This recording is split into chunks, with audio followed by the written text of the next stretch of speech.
Hi, everyone. I'm Barrett Guillen. And I'm Ashley Brown Ruiz. And this is Unlocking Us. Welcome to part 2 of the 3-part Sisters Book Club on Brene's new book, Atlas of the Heart, Mapping Meaningful Connection and the Language of Human Experience. I'm Ashley. And I'm Barrett. I'm sure you guys remember us, but in case you don't, I'm the Chief of Staff at Brene Brown Education and Research Group. And I'm Ashley, a clinical licensed social worker and the Senior Director of the Daring Way. And we're also Brene's little sisters and twins, and we're here to put on a concert and sing a few songs. That's what Ashley wants to do. Just playing. So last week was really fun. We actually turned the tables a little bit and interviewed Brene about her new book, Atlas of the Heart. It was really fun and cool, but I'd have to say, it was harder than I thought it was going to be. It was so much harder. I don't think I realized how Brene really leads the conversation, and we just had to follow. And then in this, we're definitely leading. We did a great job. We did do a great job, but there were definitely some times where I was fanning myself, red face, but it was really fun. We also talked about how biology, biography, behavior, and backstory shape our emotions and experiences. It's really amazing how having vocabulary around emotions and experiences not only helps us understand them, but can actually shape them. Yeah, that was really cool. And it was cool to be able to hear how Brene got to some of these things and to just really learn what stood out for her, what were some aha moments. And I love in this week's episode, we actually dig into the 87 emotions and experiences of the book. So if y'all could see my book, y'all would laugh because there are so many flags and sticky notes and stickers because I just had so many questions or just wanted to talk to Brene and Barrett about what I read and what questions I had. And then at the end of today's episode, we also get to do rapid fire with Brene, and she tells us about her favorite songs. And so second part is really fun. Yeah, and some unexpected rapid fire questions that she didn't know were coming. We were really nice, but yeah. And guys, in part 3 of the 3-part series, we're asking all of Brene's newsletter subscribers to submit any questions they have. Reminder, we won't be able to get to all of them, but we're going to get to as many as we can. Y'all, if you're part of the newsletter, submit your questions and we'll be answering them for our next episode. It's going to be fun. It's going to be really fun. We always read the official bio of the guest, and since Brene is our guest this week, here's Brene's official bio. A long time ago. No. Dr. Brown is a research professor at the University of Houston, where she holds the Huffington Foundation Endowed Chair at the Graduate College of Social Work. Brene is also a visiting professor in management at the University of Texas at Austin, McCombs School of Business.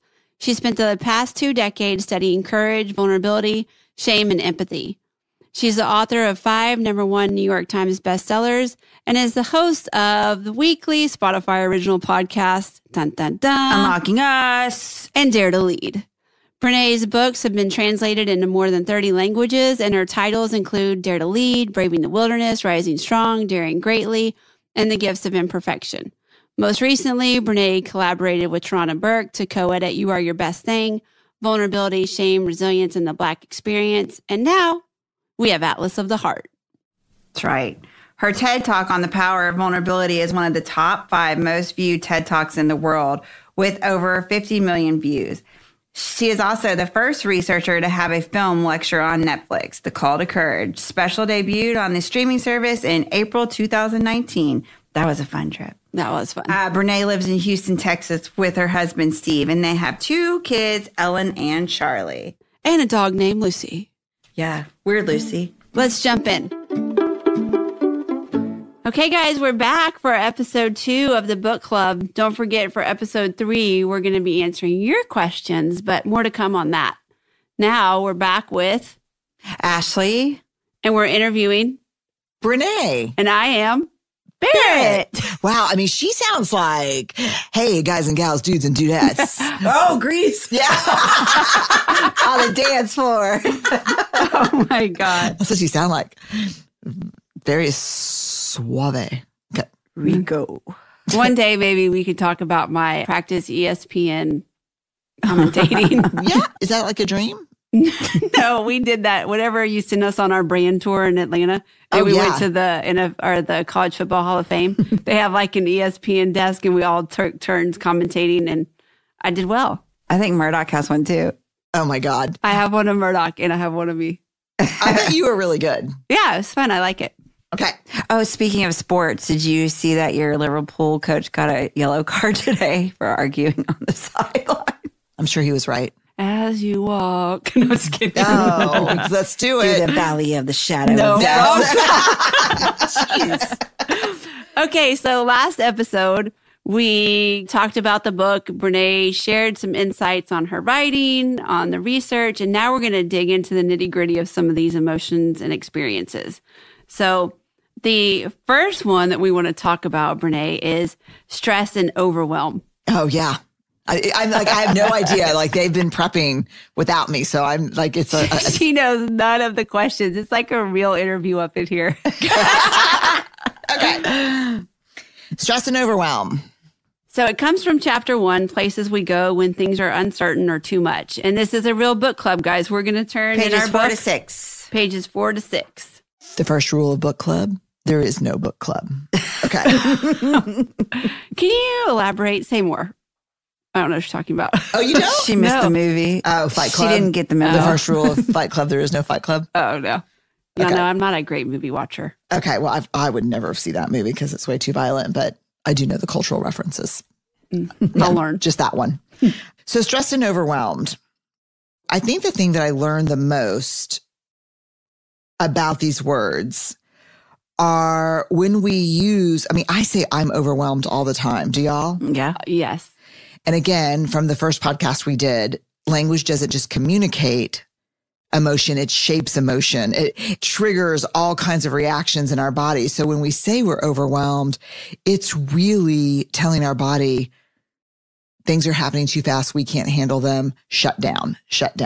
So one of the things I've noticed is now that I understand the difference between stress and overwhelm, I'm very careful to think to myself, am I stressed?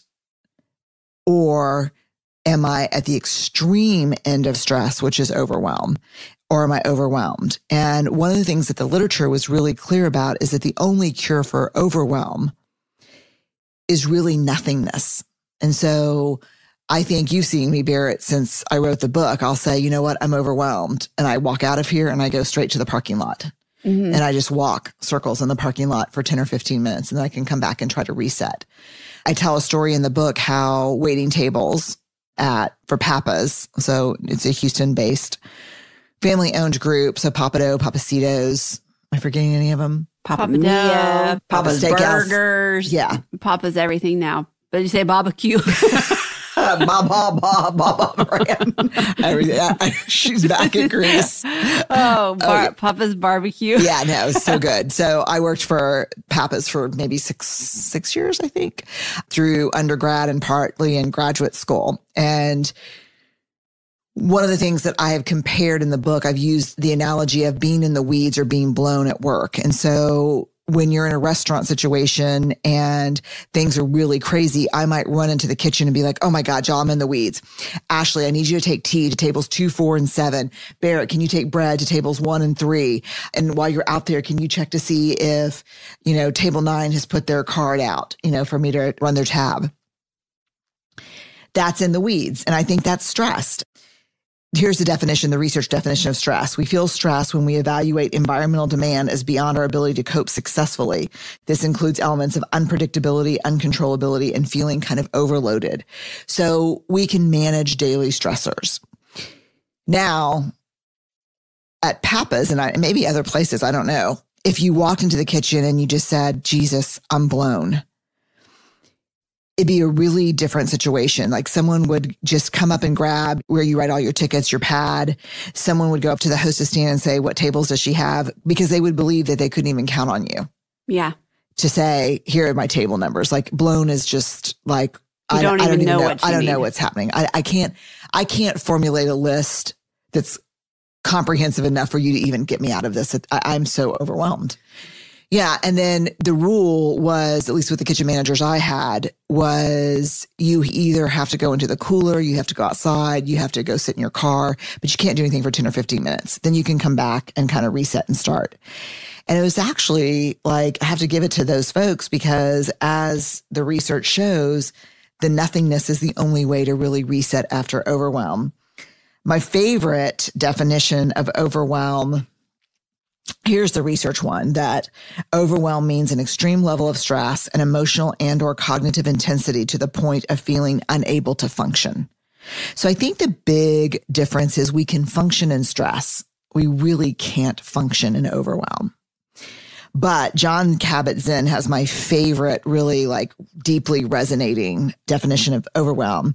He writes that overwhelm is the all too common feeling that our lives are somehow unfolding faster than the human nervous system and psyche are able to manage. Jesus. So now that we know from the first podcast we did together for Atlas, now that we know that emotion doesn't just convey what we're feeling, it shapes it. It's not, if you make the chocolate chip cookies in a bowl, the bowl can change the taste of the cookie. That's language. So now I really do not use the word overwhelm unless I'm prepared to walk out and do nothing for 10 or 15 minutes. Or to convey like I'm done. Yeah. And if I'm done, I know I have to do nothingness. So like if I'm like, oh shit, man, I'm overwhelmed. That's not overwhelmed. So don't say it because you're really telling your body to start kind of shutting down. Yeah.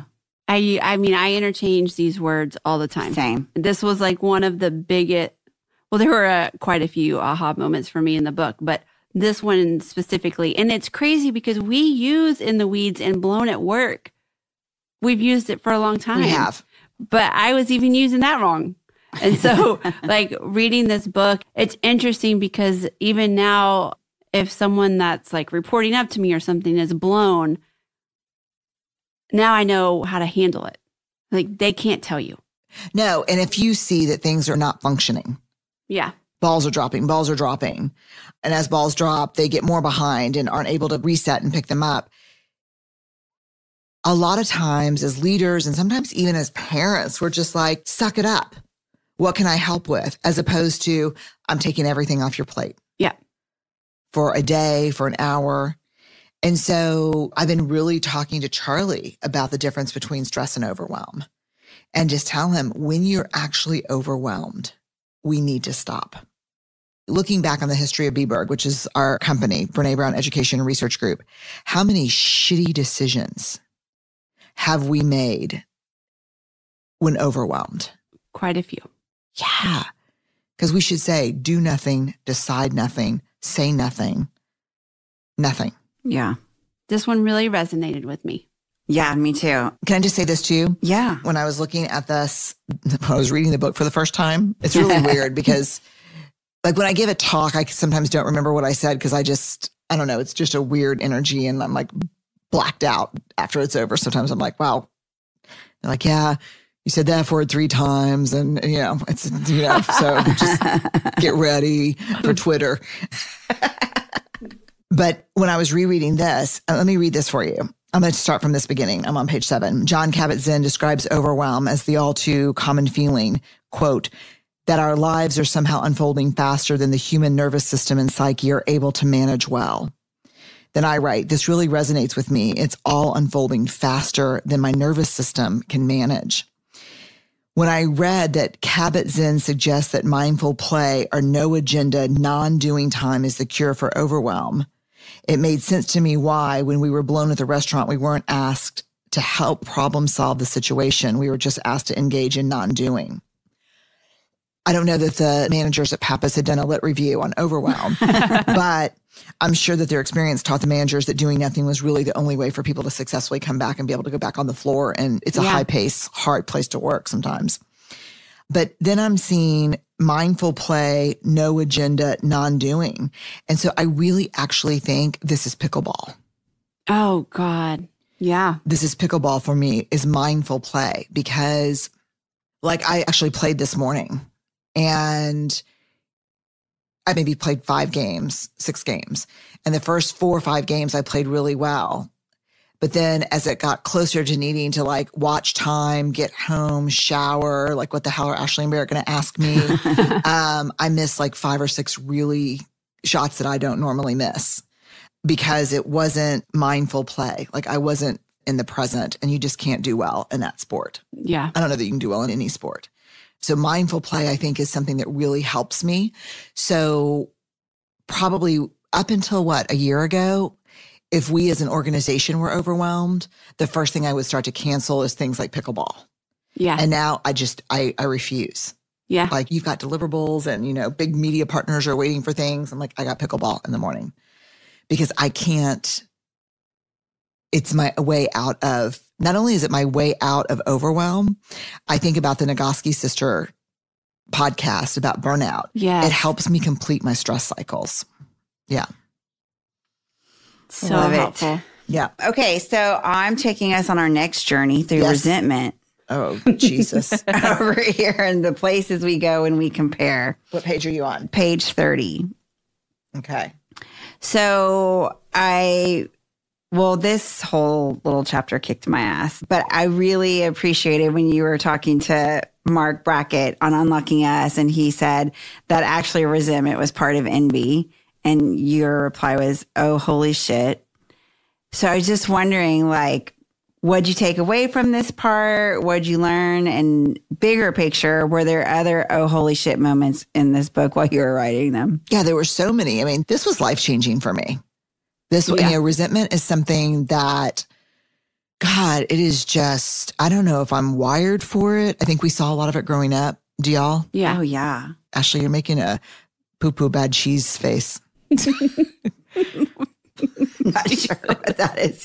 That's the face that, like, I love the stinky cheese. And that's the face that Steve makes as he sprints from bread to the deli counter through the gourmet cheese area in Central Market. I just like totally went into, my thought process was like, oh yeah, I saw that a lot. And then I seriously, my process went like this. God, mom really never set boundaries with dad. So she was completely angry with him all the time.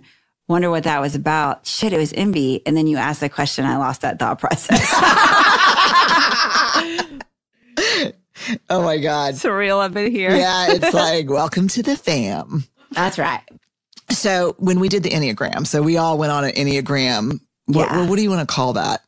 An Enneagram? Rabbit hole. I don't know. I remember one night we were on the phone for hours talking about how our behaviors were versus if we were integrated, what our behaviors were in our history of why we are that number. Yeah. And so the Enneagram, I think one of the things we like about it is that it has kind of traits and cautions, but it also has like kind of your worst self for that number and your best self. It's for sure the 100%. You don't know me. You gram. do not know me. A gram.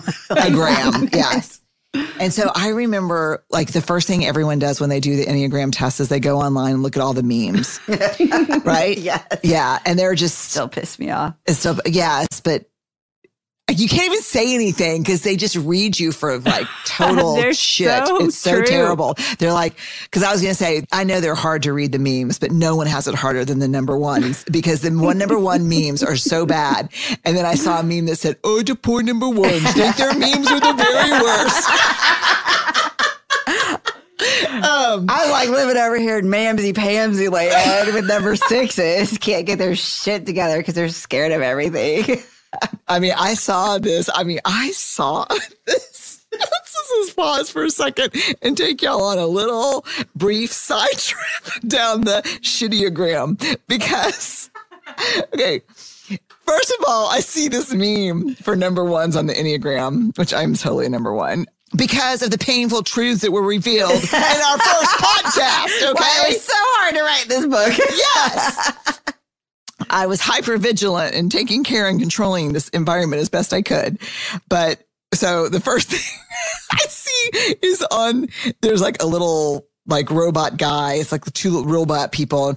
And a little robot comes up and says, hello, number one, how are you? I'm glad we're meeting here today. And number one said, I'm glad we're meeting here today. Why did you take the freeway? The back way is so much quicker and safer.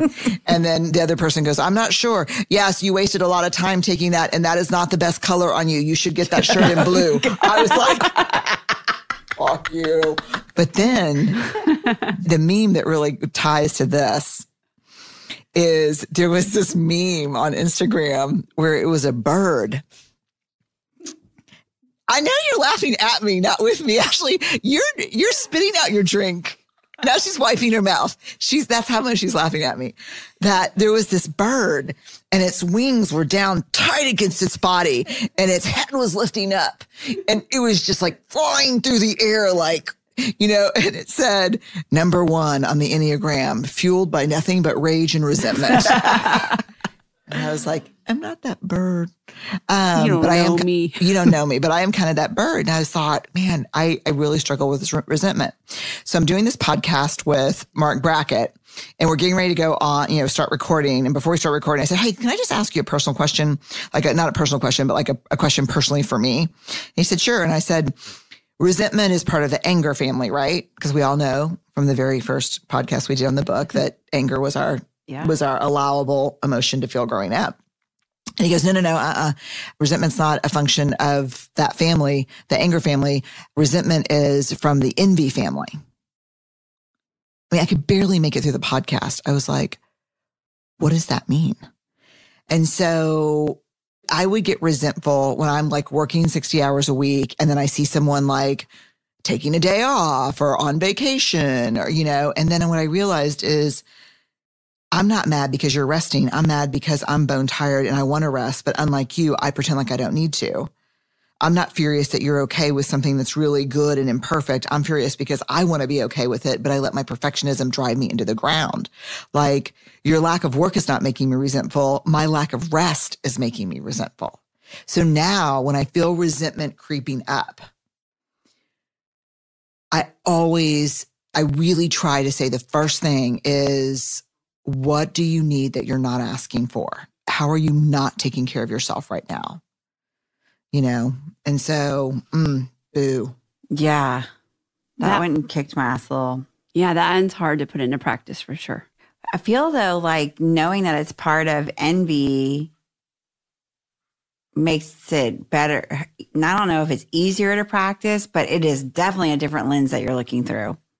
Yeah, because it is, for me, like if I'm resentful towards Steve or then I'm not like critically assessing him.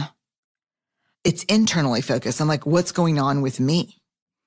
And I think resentment is normally about what this other person's lacking instead of what we're lacking. Yeah. Oh, it's hard. It is hard. You don't get to go again, Ashley. I am up next if you look at the list. Well, I don't have the list. Y'all are keeping it from me. Oh, no, I'm up next. Oh. We're going over to disappointment and expectations. Oh, shit. Dun, dun, dun.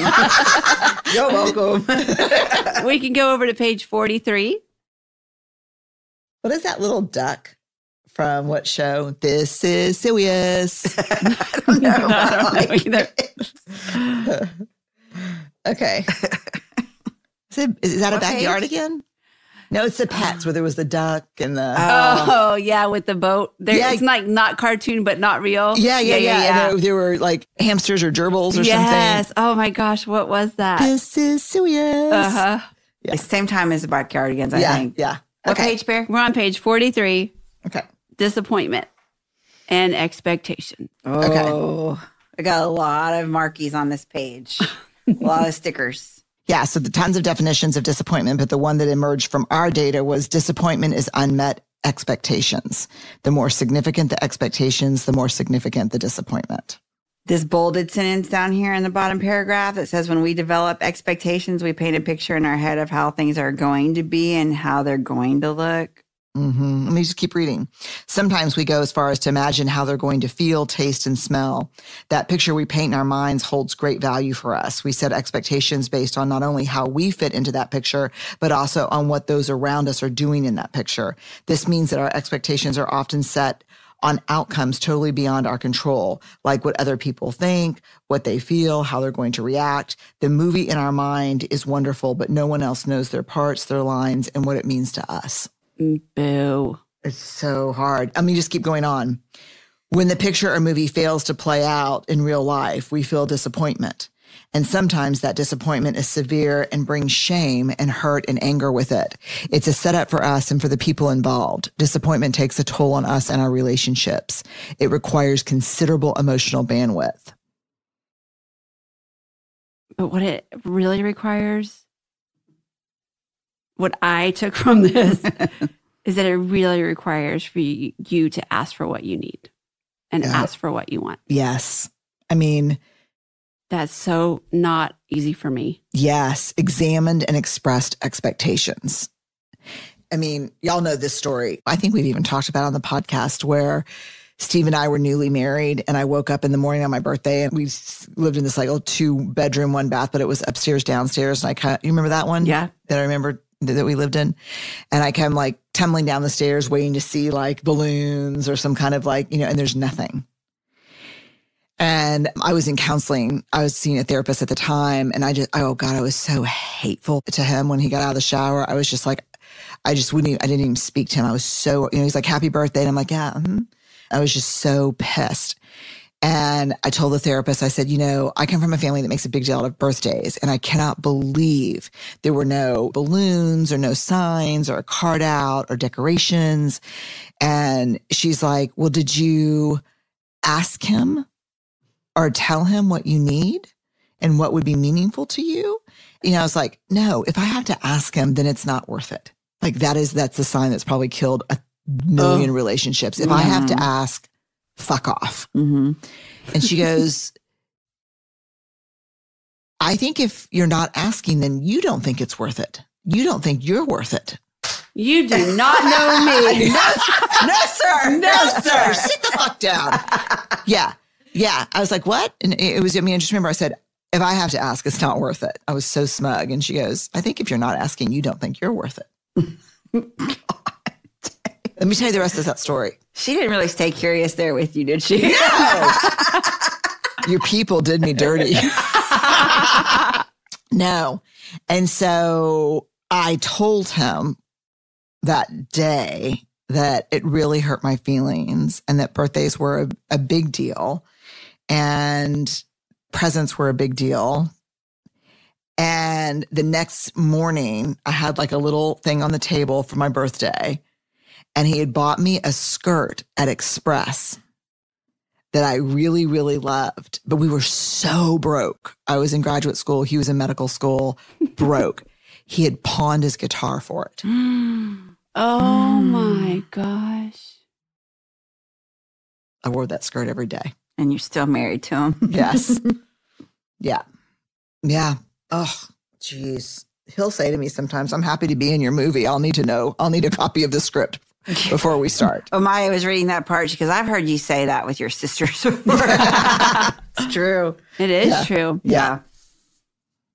Disappointment, unexamined and unexpressed expectations. I love, too, how in this book, when you define stuff, you bring in stories and you share about how you've seen this or how it's played out in your life before, too. I think that's awesome. And just to say, on page 42 is an example of the beautiful imagery that we have in our book. Yeah. Oh, yes. I like this kind of like really big, like we just tried to figure out what quote in the chapter or in the section took our breath away a little bit and then made them into like full page color quote cards. Yeah. Yeah. Mm-hmm. All right. Well, let's move on to something that's a little bit more fun. I'm ready. Okay. We're going to go to page 73. And we're going to talk a little bit about amusement because I had so much fun with this one. What did you learn that was fun? So there's a quote that says, is amusement important at work? And research shows that breaks involving amusement may help replenish depleted cognitive resources and that the replenishment continues through difficult tasks. Yeah.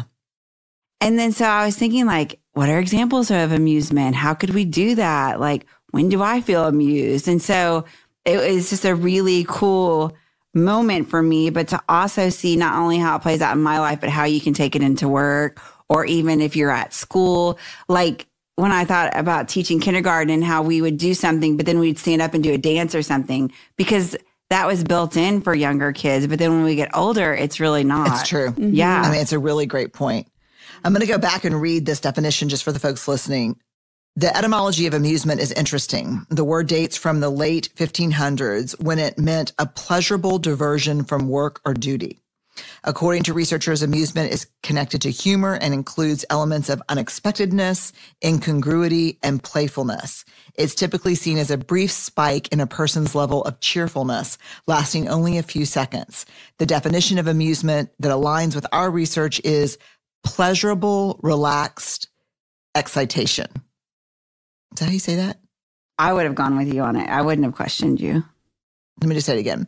The definition of amusement that aligns with our research is pleasurable, relaxed excitement. Amusement differs from happiness in that happiness is a general sense of pleasure, where amusement appeals specifically to one's sense of humor. You know what I mean? And so I think your kindergarten example is really good. Here are two themes that clearly help distinguish amusement from other positive emotions like contentment or gratitude, joy. An awareness of incongruity. There's something unexpected about what causes us to be amused. We weren't expecting that punchline or that behavior or that timing. I think about the TikTok that I sent you. Oh my God. What? Oh, I sent it to y'all too about where it's like bark at your dog. He barks back. And this dog barks back and scares the owner. Oh, that is so funny. Yeah. But I wasn't expecting the punchline in that one. Yeah, no, there's something incongruent. Like we're kind of surprised. When we feel amusement, we feel playful with those around us. And I could see why that's really important just in families, at work. I can see why it's easier in kindergarten than when you're at work and you're adults, because it's the incongruent that has caused us to feel awkward and self-conscious and... Do you know what I mean? Yeah. It makes me think of when we're in the trainings and sometimes when we come back from lunch or breaks and we pretend like we're going to do the stretching exercise. Oh, yeah. But we break into like the Running Man. Yeah. Oh, and my we start gosh. dancing and people are like... Some people are all in it and some people are like, no, sir. I think even at our office, if we turned the song on and said, dance time, maybe half of them would come.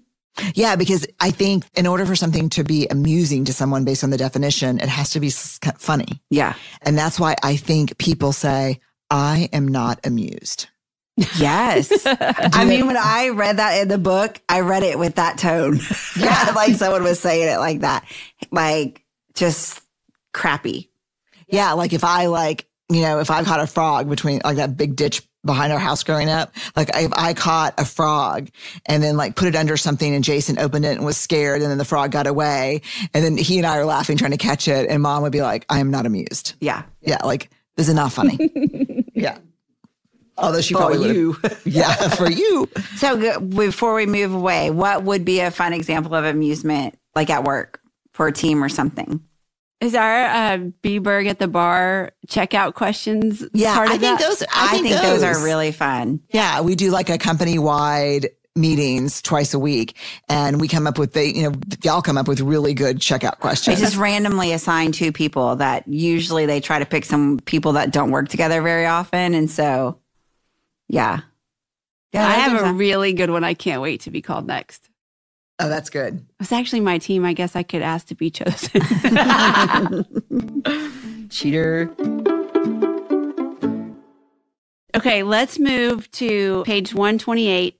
And we talk a lot about boundaries in your work already, but in this book, another beautifully designed page, I wanted to talk about Prentice Hemphill's definition of boundaries.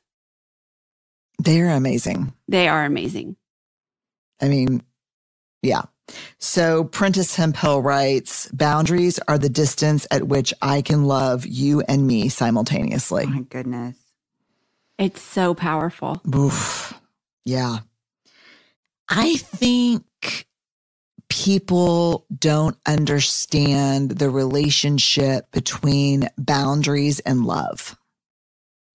I don't think people understand that I'm saying no to this, or I'm saying yes to this, or I'm saying this is not okay and this is okay, out of a deep need for self-love.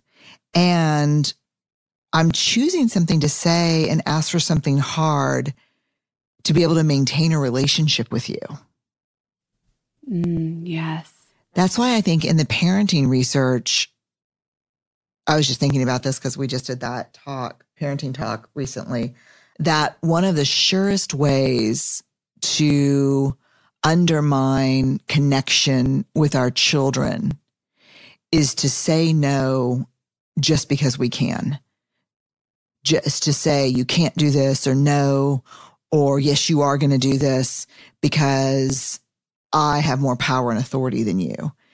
Not, that's why Steve and I are like, we will say yes every time we can.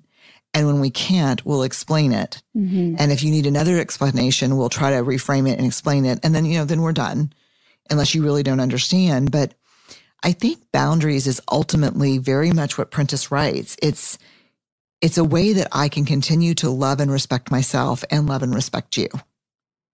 So if I say, you know what, happy, the holidays are coming, really want you to, can't wait to see you and the kids. A couple things I'm going to have to ask. It's okay for it to be stressful. It's okay for things to get kind of hard sometimes. It's not okay to break into a huge fight in front of my kids and the family. It's not okay to drink too much. Those things are not okay. What I'm trying to say is I'm trying to find a way for us to be together. I love that. Yep. Yeah, it's also like that parenting advice I got when Ellen was really little, and I don't remember who told it to me. I think it was a theologian, and she said, those bridges, those rickety bridges with the wood, just kind of the panels and then the rope sides, and they swing over, just 1,000-foot gorge below. Yeah. She said, parenting is like sending your child across that bridge. Parenting with no boundaries is like sending your child across that bridge with no handrails. Yeah. And we just know from the research that we've done with college age students that one of the greatest sources of love and security and boundaries that they literally will get competitive with one another if we do it in a group is, tell me how strict your parents were. Tell me about the rules you had growing up. And they'll say, oh my God, my parents were so strict and I couldn't do this. Or, oh my God, you think that's bad. We couldn't do this. And then we don't even do those focus groups anymore because the kids who grew up without any boundaries go into such deep shame. Yeah. And their translation was no one was watching or paying attention enough to set a boundary. So I think we miss the relationship between boundaries and love. But Prentice does not. No, Prentice does not. Prentice nailed it. I love too, this is another great example in the book about how you circle back to previous books. Like in this one, you talk about the gifts. So many times Rising Strong is brought up. I think that's really cool. All right, moving along. I want to learn about what new information you came to with humiliation. Oh, yeah. On page 148. Yeah. Woo. I saw this meme on Instagram that said, science is not the truth. Science is the pursuit of the truth. When scientists change their mind, they weren't lying to you. They've learned something new. And that's how I feel about humiliation. For a long time, I think all of us that studied the self-conscious affects, shame, guilt, humiliation, and embarrassment, I think all of us kind of believed that, we believed, and I think this is still holds up, that the difference between, like, let's just do a primer real quick for everyone listening. So shame and guilt. Shame, I am bad. Guilt, I did something bad. Shame is a focus on self. Guilt is a focus on behavior. Shame is very highly correlated with addiction, depression, abuse, violence, aggression. Guilt inversely. It's so helpful when we can separate ourselves from our actions. So I'm not stupid for getting an F, but it was a really stupid decision to not study for that test, right? That's shame and guilt. We still talk about the primary difference between shame and humiliation being the construct of deserving. So if I'm a teacher and I shame a student and that student's self-talk is, God, I didn't deserve that. That's the meanest, rotten, most terrible teacher. I didn't deserve it. We used to say all the time that humiliation is less dangerous than shame because as a caregiver, it's very likely that we'll hear about it because they're not internalizing it like they would shame. If they process that as shame, God, she called me stupid. I am stupid. She's called me stupid. I am stupid. The problem is if we look on 147, this is based on the research. We define humiliation as the intensely painful feeling that we've been unjustly degraded, ridiculed, or put down, and that our identity has been demeaned or devalued. And it's similar to shame because we feel somehow flawed when we're in that emotion. But again, when we're humiliated, we don't believe we deserved it. And the new research, this is coming from Linda Hartling, who's the director of a global transdisciplinary group called Human Dignity and Humiliation Studies. They call themselves the Nurturers of Dignity. Hartling and her colleagues describe humiliation as unjustified mistreatment that violates one's dignity and diminishes one's sense of self-worth as a human being.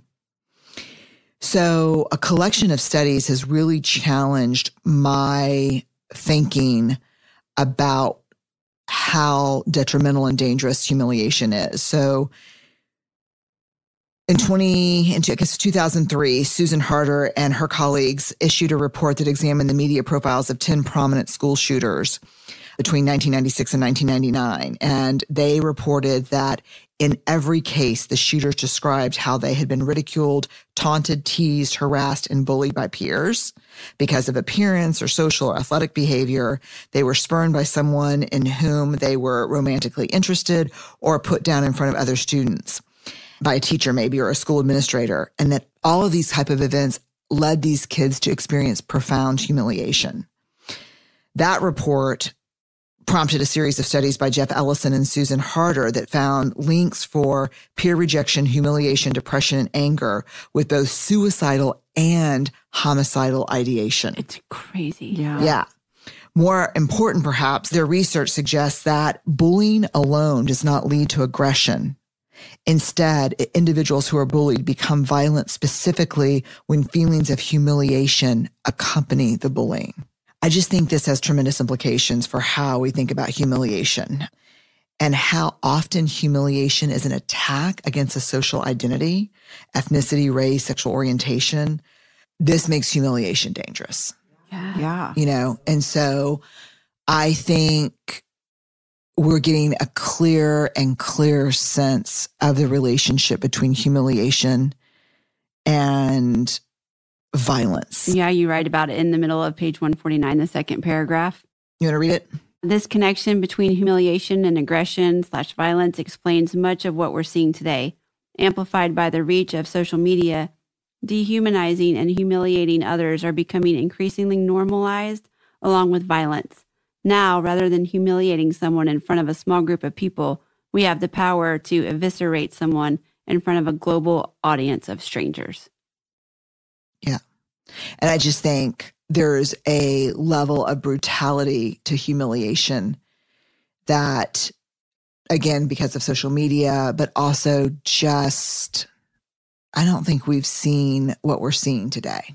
No, it's trauma. I mean, the humiliation has to be trauma. Oh, it's such trauma. It's so trauma. And also, it's confusing because humiliation has become blood sport. So we base a lot of entertainment on humiliation, Mm-hmm. you know, and I think all the way down to even like cancel culture. Yeah. Like you make a mistake, yeah. you can't even do anything about it because Yeah. I think it just, all this goes back to maybe what the whole premise of the book is that we are human beings. That means that we're a social species. We are neurobiologically hardwired for connection with each other. And to be in connection with self and others requires vulnerability. It requires language, and it requires acknowledging the very vital, if not defining role that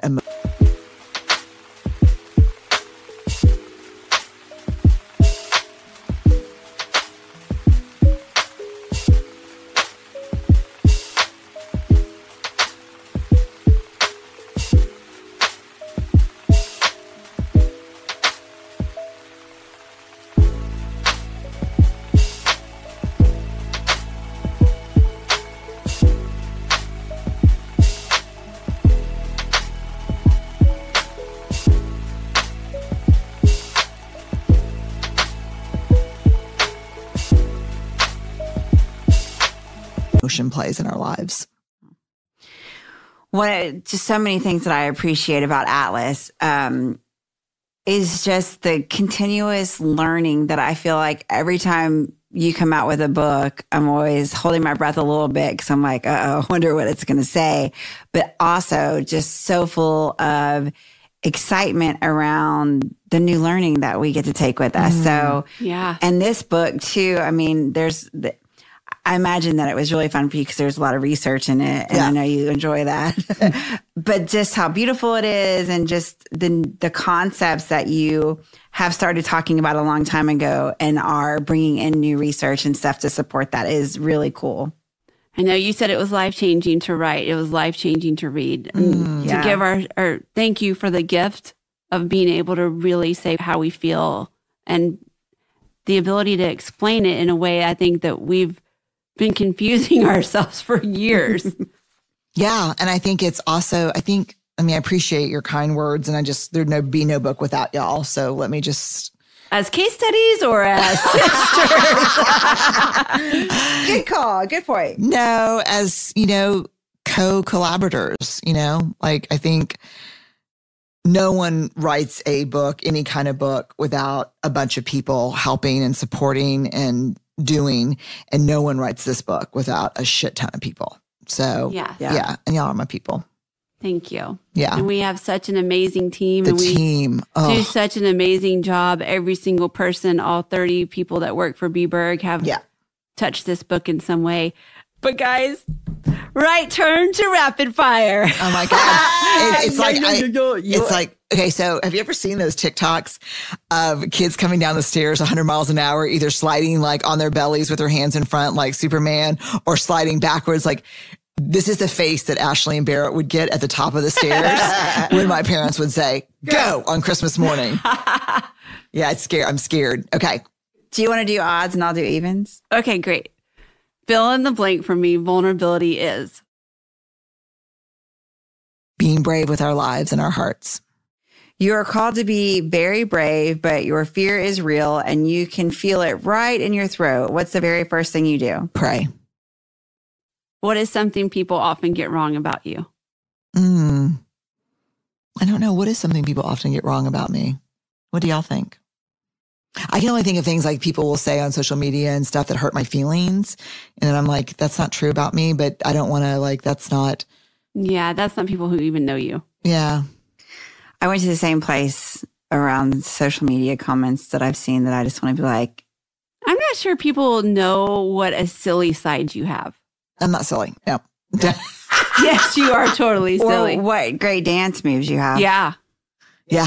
They underestimate my dance moves. We'll go with that. Yeah. No, I think that people, you know what I think people get wrong about me? People think I'm really, this is hard for me. Sometimes I disappoint people who take from my books what they want to take from my books.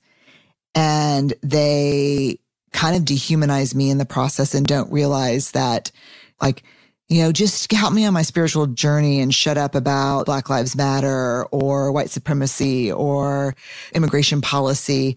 And so sometimes what people don't understand or what they get wrong about me is I'm a social worker. That's right. So is Ashley, by the way. But and that all my work is both micro and macro. Yeah. Yeah. And if we're not, people get that wrong. People think I'm like a self-help guru kind of person when, I'm just not. Well, what's your love language? Acts of service. Unload the dishwasher, damn it. Put gas in my car. Mm-hmm. What's your love language? Same. Me too. I mean, you take my car, get gas, and wash it for me. But hold on, you shaking your head like that. Wait, we're in rapid fire. Keep going. I can just tell you that I have thoughts about that, but go ahead. That's for another podcast. What's the last TV show you binged and loved? Like the cool answer or like the honest answer? The honest answer. Y'all know I watch a lot of British mystery shows. Shetland. Favorite movie?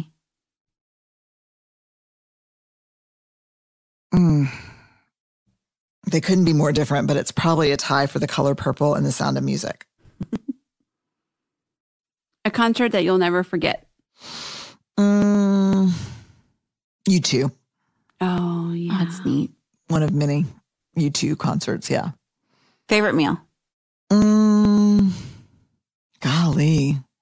It's like that movie where they die and they go to heaven. They can eat whatever they want, not feel like, Yeah, totally. feel sick. 100%. Like I would have not feel sick or gross. Chicken fried steak, mashed potatoes with butter, cream gravy, corn on the cob, iced tea, lemon meringue pie. Nailed it. Oh, That sounds lemon so meringue good. pie. Is that a nod to our friends in Three Pines? Okay, keep going. Bonjour. Je m'appelle Armand Gamache. Is it my turn? It is. What's on your nightstand?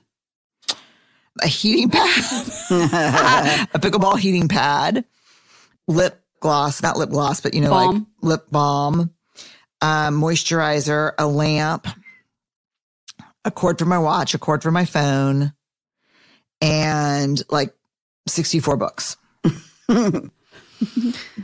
Well, speaking of your bedroom, Oh God. Jesus. do you That wasn't me.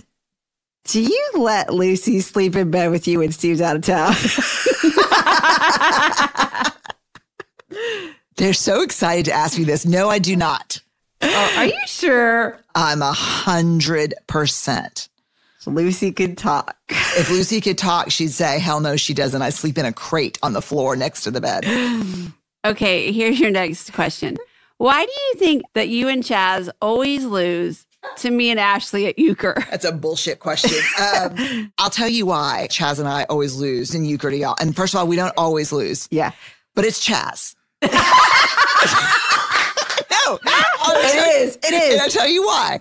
He cannot go more than two hands without bidding. Yeah. And it doesn't matter if he's got jack shit in his hand. It's true. He'll bid on a 9 and a queen. And go alone. And he'll go alone. Oh. A snapshot of an ordinary moment in your life that gives you true joy. Sitting on the couch or on the bed when I'm close enough to Steve, Ellen, and Charlie that I can smell their hair. Aw. Yeah. Tell me one thing you're deeply grateful for right now. My sisters. Aw. Okay, go ahead. 5 songs. Oh, no. You want to read them? My 5 songs for my playlist. Yeah, Are go y'all ahead. going to make it on Spotify? Yeah. Okay. If I Needed You by Towns Van Zandt, Amazing Grace by Willie Nelson, Before the Last Teardrop Falls. Freddie Fender, How Many Dimes Did I Put in the Jukebox at Pig Stand on Broadway in San Antonio with Meemaw? Angel from Montgomery by Bonnie Raitt and John Prine when they sing it as a duet. Oh, my yeah, God. so good. So good. Oh my God. There's flies in the kitchen. Let It Be by Carol Woods and Timothy Mitchum. Nice. Yeah. So, in one sentence, tell us what these 5 songs say about you, Brene Brown, author of Atlas of the Heart. I think it would say she believes in God and she believes in love. Oh, I love that. Me too. Damn. So, I have to say, like, it's not as easy as it looks being on this side of the microphone. I think I nailed it. That's so funny. Thank y'all so much for like spending so much time and energy and effort helping me love on Atlas a little bit as we put it out into the world. Y'all know it's a scary thing. It is. Yes. It's such a great book. It's a gift.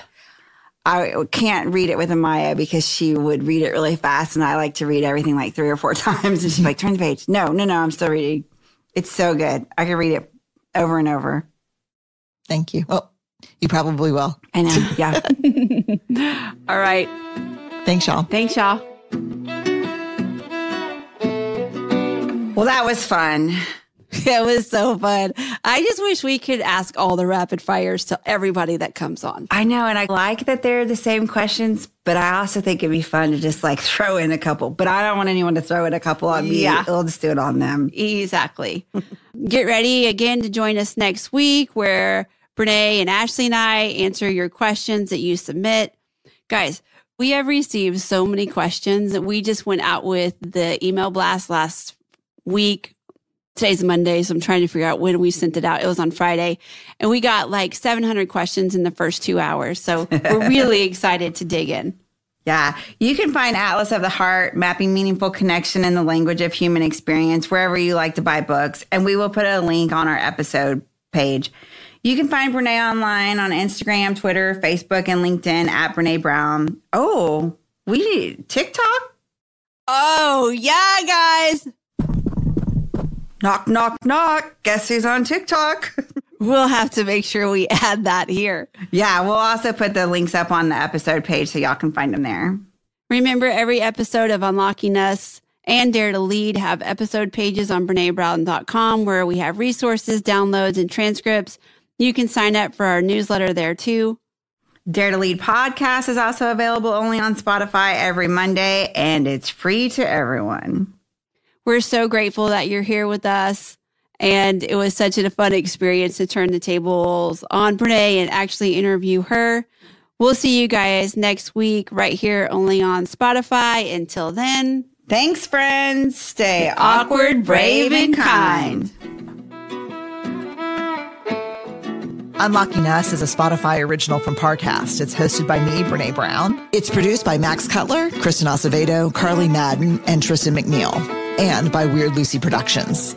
Sound design by Tristan McNeil, and music is by the amazing Carrie Rodriguez and the amazing Gina Chavez.